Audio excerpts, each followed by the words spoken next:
All right, so John reached out to me a few months ago and said, you got to really do a talk on cyber attacks. No one's talking about cyber attacks. And I thought about doing a talk on cyber attacks, but looking at it from a perspective of, are they actually worth it? Are they actually accomplishing anything? And a few caveats. I won't be talking about all the cyber attacks because I only have 10 minutes.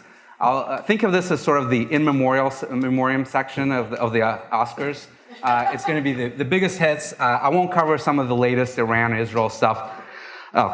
Because I know Jag will cover some of that. But let's go through a few of the major ones. Now, I know everyone loves giving quotes of Sun Tzu. I figured that it would be good to introduce some variety into cyber talks now. So I'll have a quote from George Cannon, who I think is much better than Sun Tzu, and of course, the head strategist of the Cold War and containment, talking about coercion and its tendency to find their own natural masters, the instruments of coercion. All right, as Gabby said, learn your flags, so we'll go through this really quickly. Major attacks. The first one that I was thinking about that was really big, and I ended up working on it at the time, were the DDoS attacks that North Koreans had launched against South Korea and the US, some of the major sites in the US like eBay and others, they may recall back from that time. In 2009, actually coinciding with July 4th holiday. And not only was it a disruptive attack from a DDoS perspective, but it had a wiper element associated with it as well, because the botnet that they had built, a lot of it consisted of machines based in South Korea, were then wiped a few days after the attack. So let's look at the geopolitical context around it. So these attacks did not emanate out of nowhere. You had dramatic escalations between North Korea and South Korea and the US taking place at the time. You had the breakdown in the nuclear talks, which was followed in May by nuclear tests, and then in July by missile tests, and the UN condemnation happening on June 12th, right, a few weeks before the cyber attacks taking place.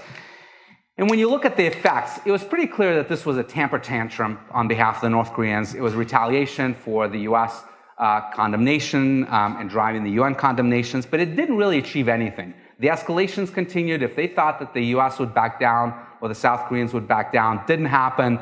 In fact, this led later on to the Cheonan incident of the South Korean boat that was sunk in 2010, and a variety of different other escalations, artillery firings and so forth later that year. Stuxnet. Everyone knows about Stuxnet. I won't cover that much in detail. The most interesting thing that I found looking back at Stuxnet, which was, I think, a story not well covered, is how little effect it actually had. They only destroyed 1,000 out of 9,000 centrifuges. Most of them were actually destroyed by Iranians themselves that were carting them out, not by the worm. But the low enrichment uranium production actually increased during the period of Stuxnet. That was something that I did not realize at the time was all taking place. And looking back, it actually didn't delay the Iranian nuclear enrichment program by much, maybe a few months at best.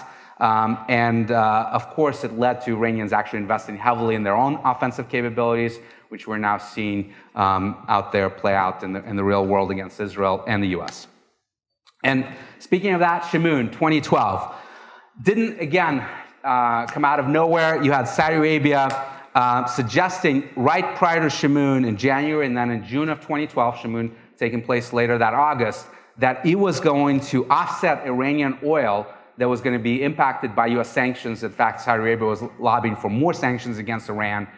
And the Saudis were saying, we're going to offset that oil, go ahead and sanction them. Iranians responding, as you might imagine, very angrily to that suggestion, and hitting Saudi Aramco literally just a month later, and trying to impact their own oil production.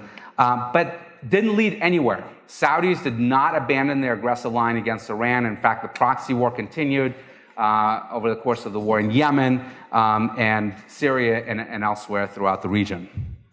Sony Pictures, everyone knows that. The cause was, of course, The Interview, the movie that attempted to assassinate or showed the attempted assassination of Kim Jong-un.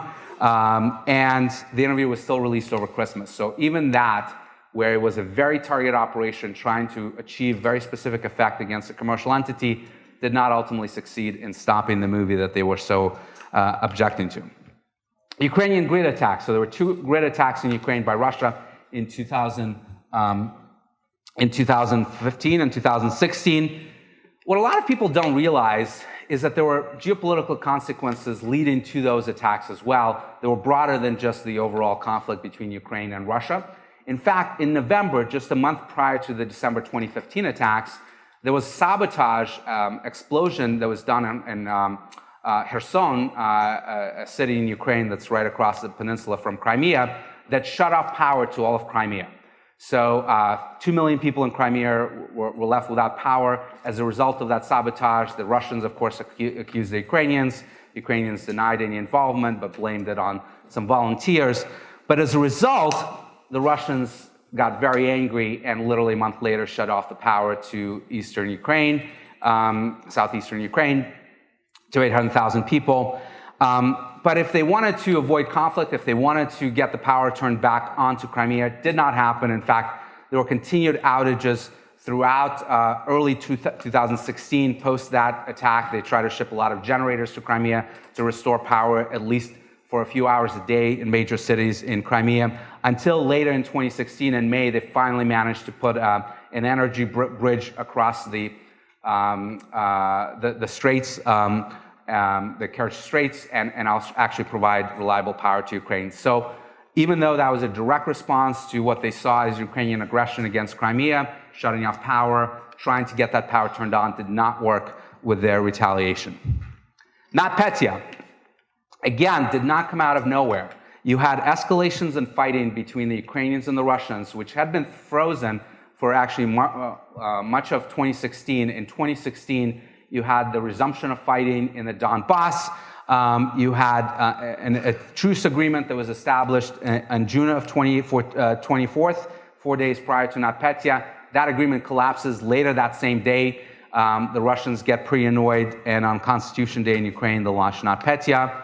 Did not accomplish anything if they thought that they were going to get Ukraine to de-escalate, if they were going to get them to back off the fight. Did not happen. The fighting resumed viciously later in August and throughout the following year. The Bad Rabbit attacks were a continuation of that. They thought, well, we tried once, let's try again.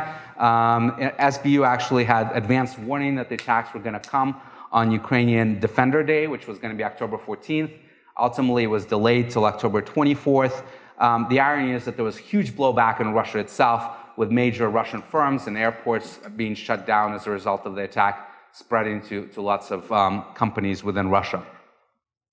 And by the way, I did not select all of these targets on purpose. I was literally thinking of the biggest attacks we had seen in the last 5 years. And it just so happens that Russia has been very busy in those last 5 years. OlympicDestroyer, really quickly, everyone is aware, Russia was suspended from the Olympics on December 5th, 2017, a few months before the Olympics. The attacks did not achieve anything in terms of getting them reinstated, certainly not throughout the games in 2018 or even in the games of 2020, where they were still not allowed to show their flag.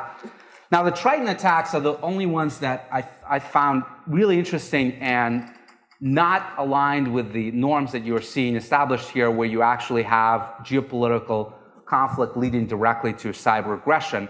Because in the case of Triton, which was an attack on a Saudi oil refinery from June to August 2017, which has now been attributed to Russia, officially by US government, you did not have a straining of relations between Russia and Saudi Arabia. In fact, quite the opposite. In May, just prior to those attacks, you had MBS visiting Moscow with Vladimir Putin, saying the state of relations between Saudi Arabia and Russia was the best that it's ever been.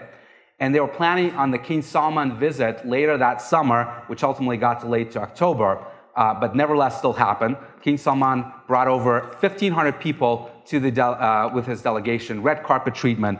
Really interesting case, not quite sure what was the reason behind that attack. Perhaps it was a test case. They simply didn't have enough equipment to buy for the lab, so they decided to use a Saudi Arabian refinery instead.